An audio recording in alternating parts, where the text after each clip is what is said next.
I get a mover for the two consent items, please? Moved by Councillor Singh, second. Oh, there's no seconder. Any questions on the consent items? I'm not seeing any. Those in favor? And opposed? That carries. Very good. So we'll get right into the first discussion item, and it is the community grant program for Black, Indigenous, and racialized groups and organizations. And staff do have a brief presentation on this matter.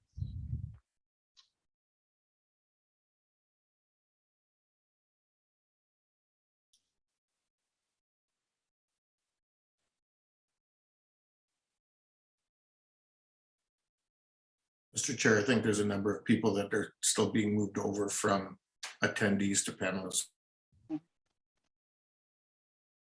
Certainly.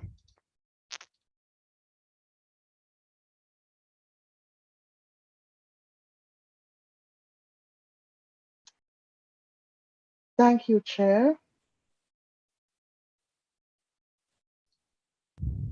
Thank you, Chair Davey, and good afternoon, Mayor Vavanovich and members of Council.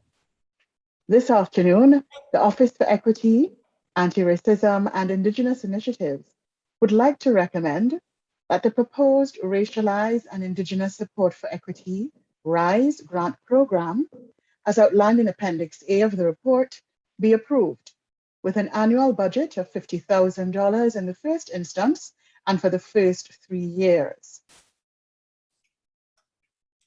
That the office also recommends that the grant be initially funded with a currently unused community grants balance of $138,000 for the first 3 years, and that the city's Deputy Chief Administrative Officer and General Managers be authorized to execute agreements with grant recipients. Additionally, we recommend that commencing in the fall of this year, the city will begin data collection and reporting on all grants to ensure equity and support transparency.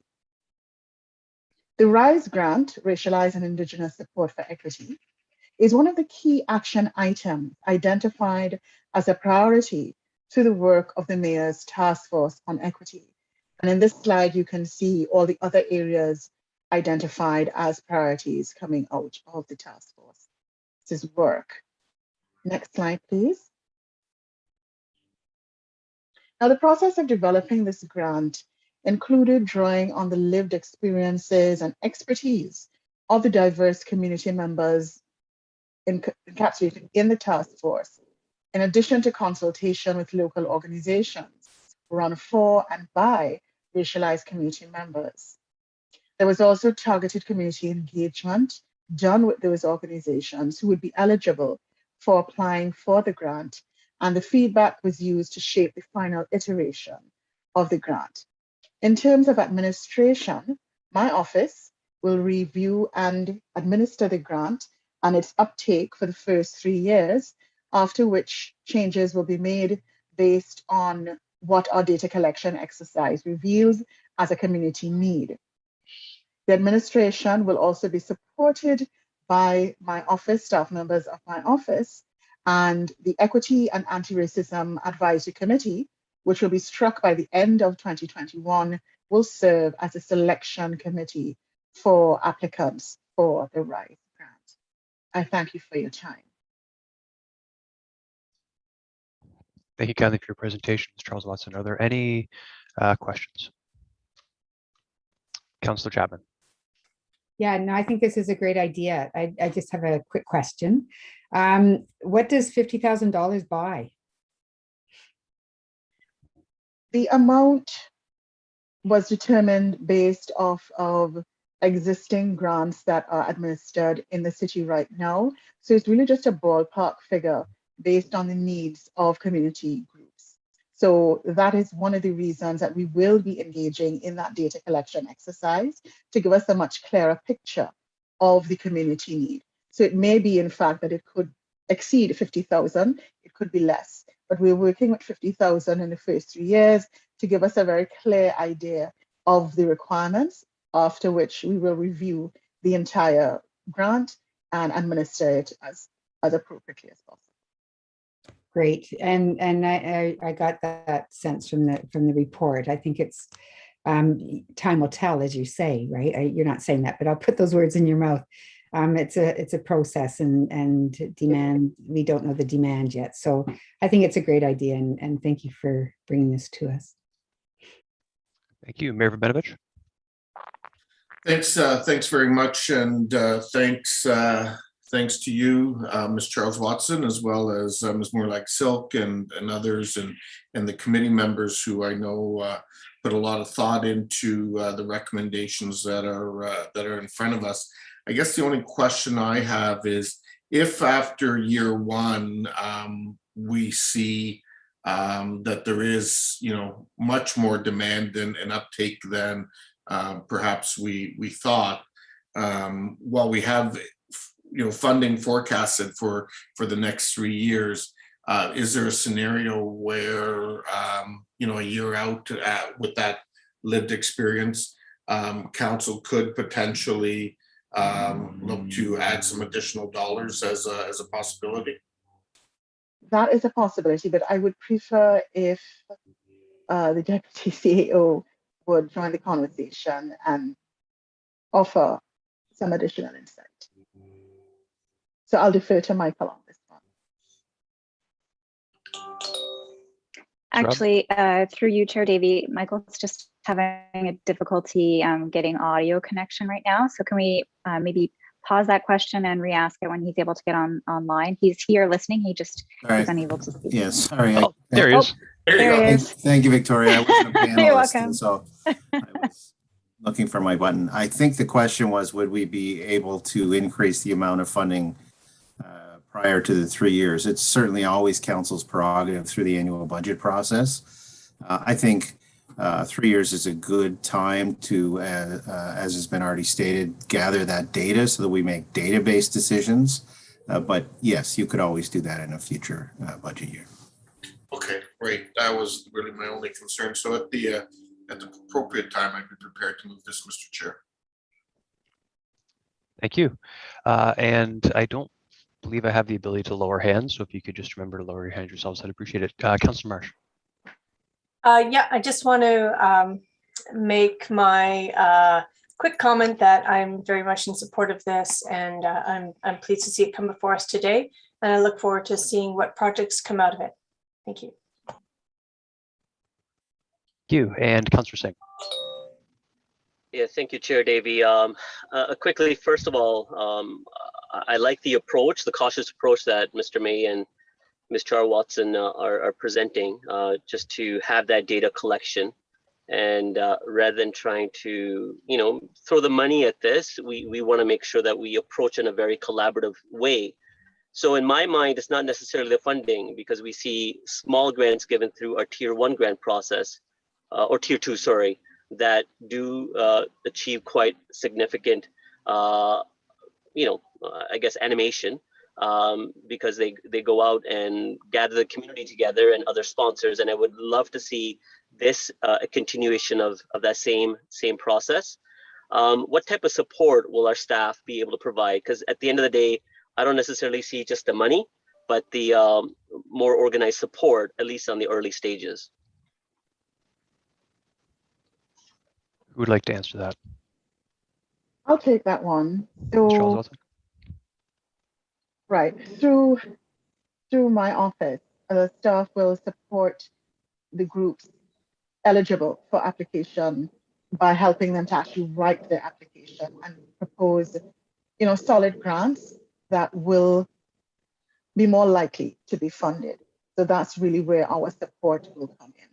So support with navigating the city's processes for application. That will be how my staff, my team will be assisting organizations that are eligible for applying. So will we help? And that's good. I think that allows more inclusivity, because again, application writing tends to be somewhat of a barrier for some, but not all. But even organizing, whatever event or, what they have in mind, and additionally looking for sponsorship dollars from the wider community. Again, I would love to see these micro grants as a collaborative, as I said in my early comments or question. Would a staff be able to provide, or are we looking at a roadmap where we will provide additional support, not just from grant writing and initially funding, but also assisting in organizing the event that they would be planning? And again, Yes. sponsoring and advertising or giving guidance towards that. Through the chair. Thank you, Councillor Singh. Yes, our office will be helping in terms of, we will be providing a template for application. We'll be assisting groups eligible for the funding to prepare the application. We'll be assisting groups with how do they collect and collate the required documentation that's necessary? How do they navigate the system? How do they navigate the required processes? And if we find that they are still encountering barriers, we will have inline support as part of the grant implementation process. Okay. So we're not just putting the grant out there, we're ensuring that all eligible groups have a heightened possibility for being accepted and having the funds dispersed to as many groups as possible. Thank you. Sorry, Mr. Chair. Ms. Robb, did you want to add? Thanks. Yes, thanks through you, Chair Davey. Those supports that you're talking about, Councillor Singh, in terms of supporting hosting events or in terms of supporting marketing are things that have not been scoped yet. We just don't have the capacity or the resources to do that level of work. So we would be looking to the model like the neighborhood liaisons and neighborhood program, where really the getting off the ground is where groups and resources are looking for that kind of support. So it may be something that we can look to in the long term, but it's not the intent of the grant as it stands before you today. And that's fine, but I would have loved to see that as a side process that we'd be looking at already to begin with. We don't want to, these groups to defeat. And again, just them accessing the dollars is not enough. So is that something that additional direction needs to be given by council to start looking at that approach, or would staff be able to comment on a timeline when this would be something that would be an expansion of this program? So through you, Chair Davey, I don't think we'd be able to comment on a timeline right now. We haven't even filled the additional 4 vacancies in the office that Suzanne runs. We have a lot of recruitment to do, and there's the work of the task force ahead of us, the specific 8 bodies of work that have been our mandate. So we would need, I think, additional direction to look at what capacity would be required to support hosting events and marketing for third-party groups. It's just not in our radar right now. Okay, just so very quickly, would staff be bringing back a report after year 1? I know we're looking at a 3-year approach, just so we know exactly the lessons learned and we can receive comments back with the participants, and that way council and staff can look at expansion of additional resources. And to your point, Ms. Robb, we would at that point at least have the Officer of Equity and Diversity fully staffed as well. So would there be a report coming in end of year 1? There would be no problem with bringing a report back to share the successes and lessons learned out of the first year of executing the grant program. Absolutely. So, Mr. Chair, if that can be added as a addition to the direction. That a report be brought back after a year's elapsed, certainly. Yeah, thank you. Councillor Schneider. Thank you, Chair Davey.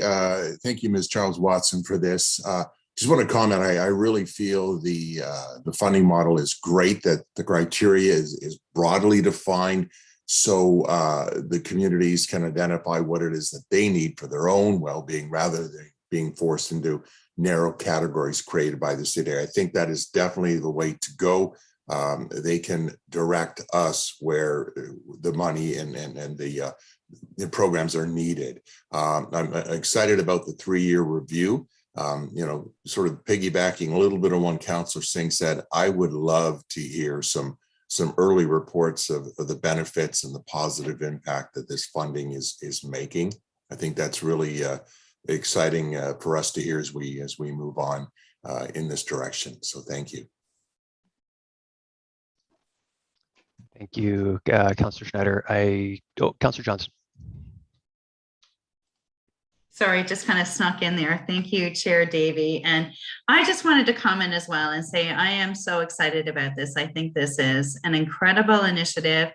And I think getting the data and results from this is going to be really important, because what I see happening with this is not only the benefits that it's going to bring to our community, which are going to be incredible, but how this could really be used by other communities too, who can look at this and say, this is really important, and it needs to be something that they then put into their future budgets as well. So I really see it as a really exciting start, and hopefully something that will be able to be shown as another kind of made in Kitchener piece that can move into other communities as well. So thank you so much for this, and looking forward to hearing the results. Yes, thank you. And being last, I'll just add as well, thank you, Ms. Charles Watson and Ms. Moulaig-Silk as well for your work on this. It's really just another, again, we're realistic in our expectations, but really it's another step towards the equitable community that we all envision and we all desire, and step by step, I think we're getting closer there. So I'm just chair's prerogative. I think Councillor Singh's request is non-controversial, so I'll just incorporate it into the main motion if I could, as moved by Mayor Verbenovich. Those in favor? And that carries unanimously. Thank you very much. Okay, on to the second item. Where are we here? The Active Transportation and Trails Advisory Committee, the new terms of reference. I believe Mr. Crop will be going over the details.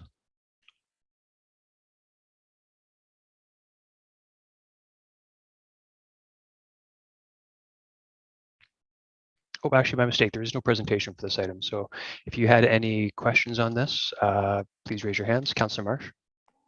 Well, as council's rep on this committee, I'm happy to move the motion. And yeah, it was part of many of the discussions. So if anybody, wants to ask about it later, I'm happy to fill in any blanks, as well as I'm sure staff would too. Thanks. Very good. Thank you. Councillor Chapman. Thank you. I just had a question about people that experience mobility impairment or disability. Is there anyone on the advisory committee that is there to address their needs? Through the chair, we don't have any designated representation for that. All of the memberships are at large. That is a type of expertise that is certainly welcome on the committee. We also want to be careful about overlapping too much with GRAC, the Grand River Accessibility Advisory Committee, who is also expected to comment on those types of issues as well. Okay, I only mention it because I happen to be on GRAC, and over and over again, I've heard comments about the people's concerns on the multi-use trails and how they feel they're not wide enough, and they feel their cyclists should have their own separate lanes, independent of these multi-use trails altogether. So I think it's really important to get their feedback. I think that was my only comment. Maybe something to consider, or to try to recruit people for that committee. I think it would be useful, because GRAC looks at everything, and this is just one small area that GRAC would address. Very good, thank you. Mayor Verbenovich. Yeah, thanks for that, and thanks, Councillor Chapman, for raising that and bringing the GRAC perspective. I think it is an important one, and perhaps I know we do this with a number of committees where we've got some cross representation, and so maybe it's one of those scenarios where we could take a look at having GRAC identify a person that would sit on this new committee, and sort of be the liaison between the two, in addition to the common practice that Mr. Crop talked about, which is anytime there's a significant initiative coming forward, we would take that to GRAC anyway. Maybe staff can just take that away and look at it. I mean, the next time to really deal with that would probably be a year from now when we do the next round of committee appointments after the 2022 election.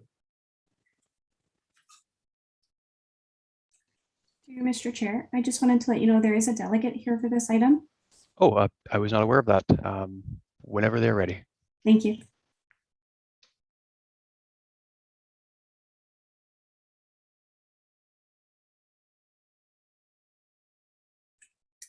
His name is Matt, and he is here from the Active Cycling and Trails Committee.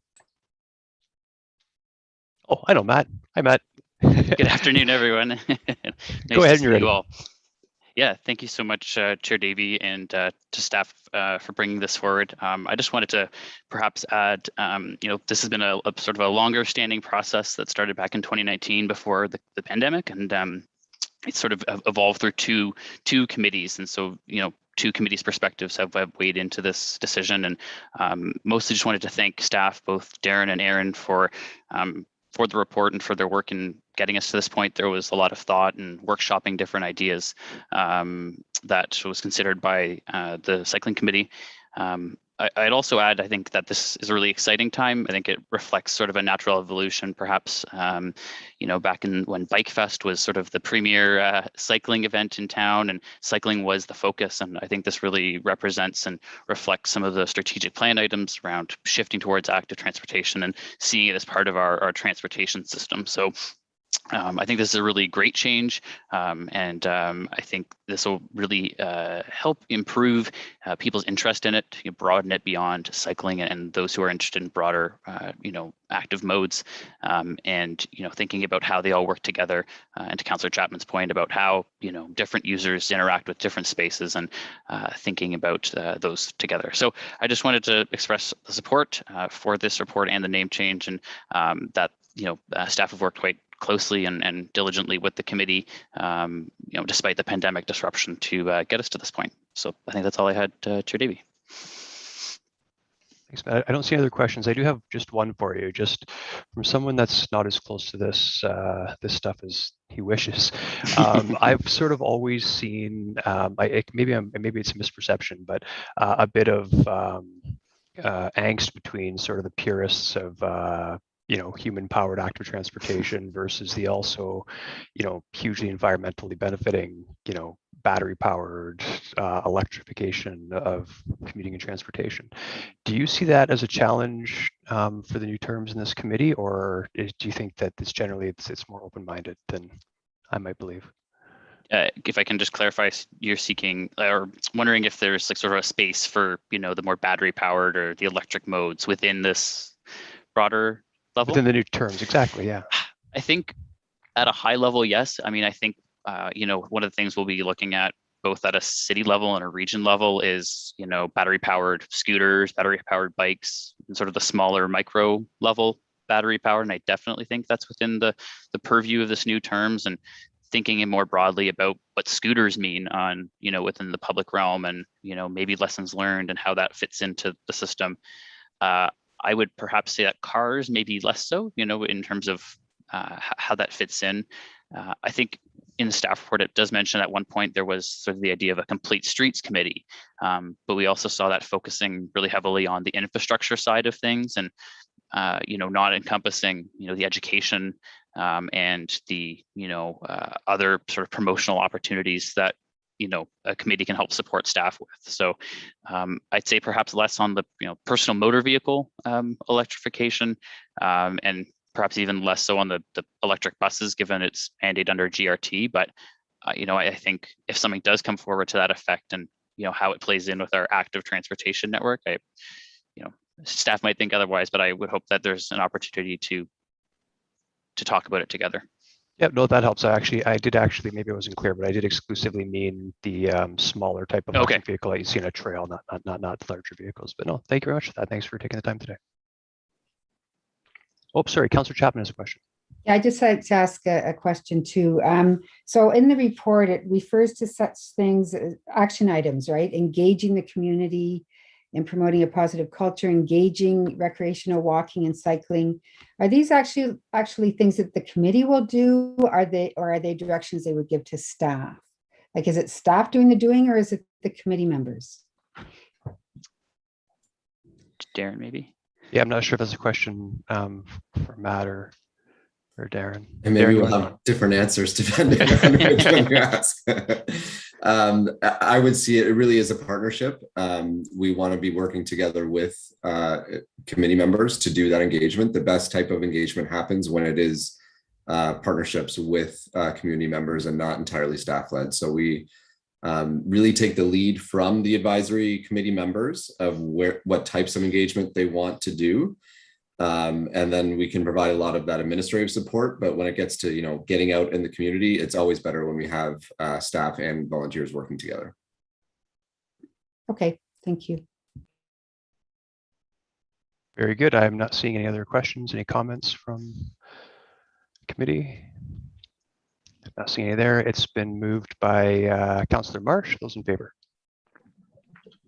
And looks like that carries. Very good. Councillor Davey, I was in support, just for the record. Councillor Singh's in favor for the Camera was record, yes. No problem. So that actually concludes Finance and Corporate Services Committee. Thank you everyone for your time. And Mayor Verbenovich, there's nothing until we reconvene at 7? No. We have more caucus. Oh, right. We went right back into caucus. That's Yeah, right. so folks want to take till 5 after for a bio break, and then we'll continue. Very good.